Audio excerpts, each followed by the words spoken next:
Vedika Bahl joins us now on set. Vedika, thanks so much. Elon Musk's social media platform X has disabled automatic translation for posts written in Hebrew. That's according to the app's own chatbot, Grok. Tell us what's going on.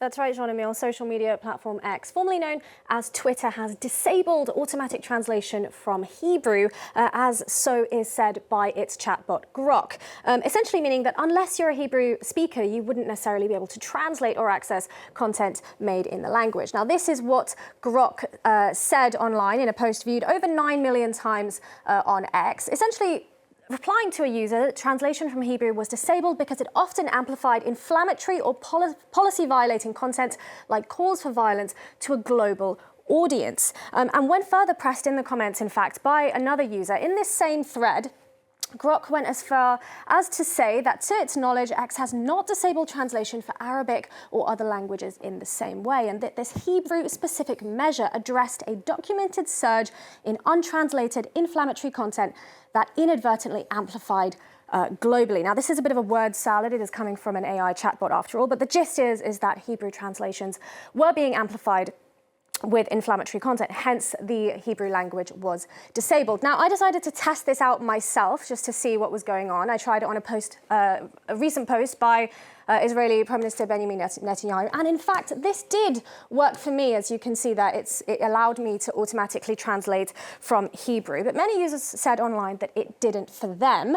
Now, interestingly, another plot twist here is that when I was digging further on this story, in that same thread where we just saw these previous claims by Grok actually did a U-turn on itself. It flip-flopped on its answer and it went back on itself, saying that in fact Hebrew translation remains available, including pure Hebrew ones, with no global disablement in 2025. So this flip-flopping on its own comment is something we have seen before, but it remains unclear whether it really has been. And this ties into here that in fact Grok may belong to X, it may be the XAI chatbot, but they are technically separate entities and separate companies.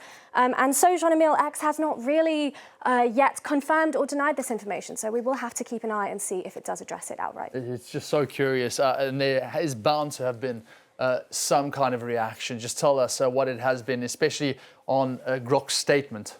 Well, it has in fact triggered a wave of outrage. Many users saw this as an attempt to conceal or hide violent content or rhetoric in Hebrew and keep it to a Hebrew-only sphere, if you will, and out of sight for anyone else. These are just a few posts out of the thousands that I saw, people saying that these are the kinds of things that X wants to hide translated from Hebrew. And other users actually brought up that they felt this was less about hate speech and more about preserving Israel's image. We can have a look at a couple of those examples there. But there are a lot of negative reactions to this claim. Many people said it, in fact, goes against what Musk continues to go on about, which is this idea of free speech. So many people said that by doing this, they claim, protecting hate speech from Israelis and going against his own ethos, they say. Well, this doesn't seem new. It, in fact, seems pretty much like deja vu. Grok has previously made headlines for inflammatory, offensive and false content, hasn't it? Yes, and it does in fact go hand in hand with what we saw earlier about how Grok does a U-turn on itself and flip-flops between its own statement, first saying it's been disabled and then saying, in fact, that it was completely functional. So it's not reliable. Now, just a bit of a recap. Grok was launched in 2023 by Elon Musk. He wanted it to be a, quote, alternative to what he says is left-leaning chatbots, and he wants to eliminate woke ideology. But trying to do that is exactly what has got Grok into hot water over and over again. Earlier this year, Grok was in the headlines for unprompted talking about white genocide in South Africa, even though the prompt in question had absolutely nothing to do with it. We can see it again here in this post asking about baseball stats. Grok has repeated a bunch of, mentioned in fact, a bunch of rhetoric about white genocide in South Africa, something that we know is baseless and unfounded with no claims, but something that Elon Musk has continued to perpetuate as an ideology, as has Donald Trump. Now, Grok has also come under fire for this summer for repeating anti-Semitic nature in his tweets, praising Adolf Hitler, as we can see here, also denying the Holocaust. There has been a series of tweets like this.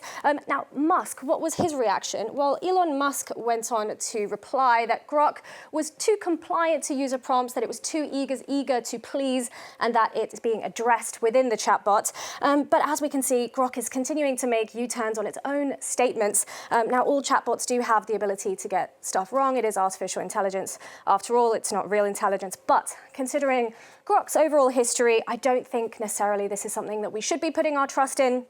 It does regularly spout incorrect statements. Whether or not Hebrew has been disabled on the platform, we will just have to wait and see if X addresses it outright, because as we've seen in this segment, it's not entirely clear, and it doesn't have a rigid line in its own narrative. Too eager to please, as long as it's not from the person who brought it into the world, i.e. Elon Musk. Vedika Bahl, thank you, as always, for bringing us the Truth or Fake segment.